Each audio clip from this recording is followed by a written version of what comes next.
Chapitre 4. Comment bien vivre un feedback. Bonjour Élise. Bonjour César. Alors Élise, tu nous as parlé de la valorisation, de la construction et du recadrage. Tout ça, c'était du point de vue de la personne qui donne le feedback.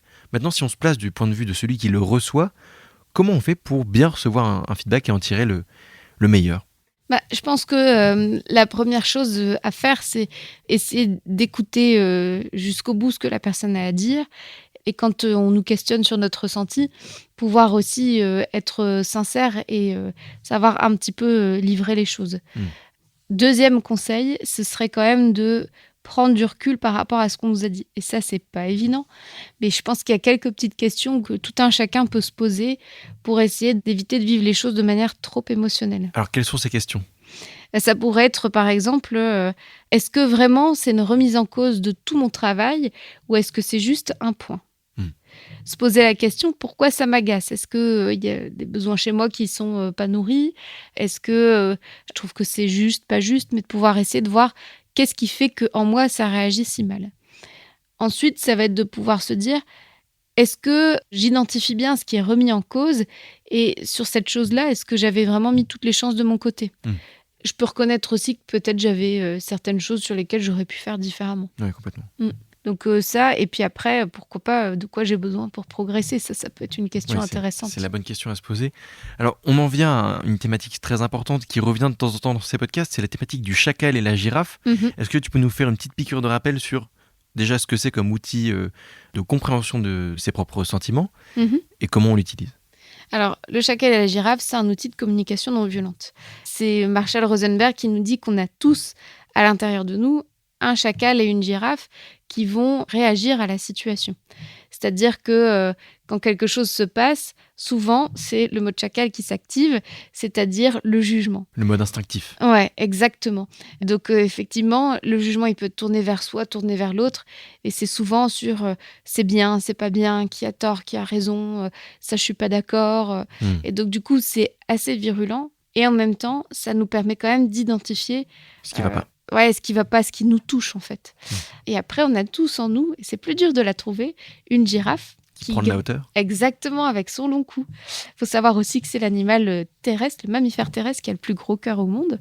Et donc, du coup, c'est l'animal de l'empathie.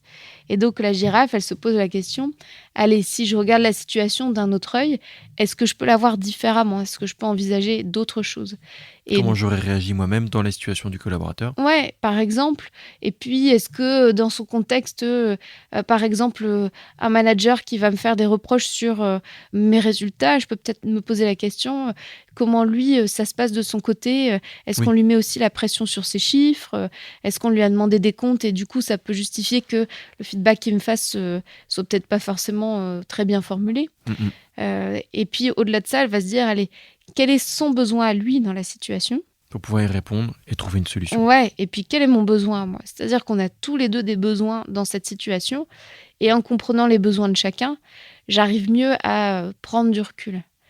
Toujours un exemple en tête par rapport à ça, c'est quand j'avais un jour une interlocutrice qui me dit... Oui, un jour, on nous a dit « de toute façon, dans votre service, vous n'êtes jamais au service des autres et on n'arrive jamais à vous joindre. » Et donc, elle dit « Ça a été dur à prendre comme feedback parce que finalement, je trouvais que ce n'était pas très juste. Après tout, on est plusieurs dans ce service, elle nous met tous dans le même panier, c'est pas correct. » Et donc ça, tu vois, c'est du chacal tourné vers l'autre. Ouais, bien sûr. Quitter pour me dire ça aussi, ça pourrait être ça. Et en même temps, elle dit, forcément, le chacal tourné vers moi, il s'est dit, ça y est, j'arrive pas à faire mon travail correctement, on est censé être à leur service et on ne l'est pas vraiment. Et elle dit, j'ai pris du recul en allant chercher ma girafe. Et donc, je me suis posé la question, qu'est-ce qui fait qu'elle a pu me le dire comme ça ? Peut-être qu'en fait, elle était dans une situation délicate où elle avait vraiment besoin de notre appui. Elle s'est sentie seule, en fait, face à cette situation. Elle aurait eu besoin de soutien. Et moi, derrière ça, j'ai aussi besoin qu'on comprenne pourquoi j'ai du mal à répondre à tout le monde, parce qu'on a peut-être beaucoup de travail, et qu'il y a un peu de considération, et peut-être que la prochaine fois, elle puisse peut-être m'appeler directement sur mon téléphone plutôt que m'envoyer un mail pour que je sois plus disponible sur cette demande urgente. Alors, on arrive à la fin de cette série de podcasts sur le feedback. Si on devait retenir 2 choses de tout ce qu'on s'est dit, alors 2, c'est pas beaucoup, qu'est-ce que ce serait selon toi ? Je dirais, je citerais bien, tu vois le nom du livre de Marshall Rosenberg en communication non violente. Ouais. Les mots sont des fenêtres ou bien ce sont des murs. Je pense que le choix des mots, il est super important. C'est de se dire que même si on n'est pas infaillible et qu'il y aura toujours un petit truc peut-être qui va créer de la cristallisation ou autre, c'est d'avoir conscience que les mots qu'on va choisir vont être hyper importants pour ouvrir des portes ou bien pour faire des murs. Et donc du coup se dire, allez, je prends bien le temps de me poser pour choisir les bons mots vis-à-vis de la personne. Ça, c'est la première chose. Et je pense que la deuxième chose, c'est de penser à son intention. C'est vraiment comment j'y vais, comment j'aborde les choses, se rappeler d'être dans l'échange et d'être dans une intention que les choses aillent mieux pour avoir le bon ton et la bonne attitude vis-à-vis de la personne. Super, merci beaucoup Élise. Avec plaisir, César. Un feedback réussi, c'est donc un moment d'échange dans lequel les mots sont bien choisis pour clarifier son intention. Je vous remercie d'avoir suivi cette formation et j'en profite pour vous rediriger vers l'audio learning intitulé Le kit de survie du manager si vous ne l'avez pas encore écouté. À bientôt.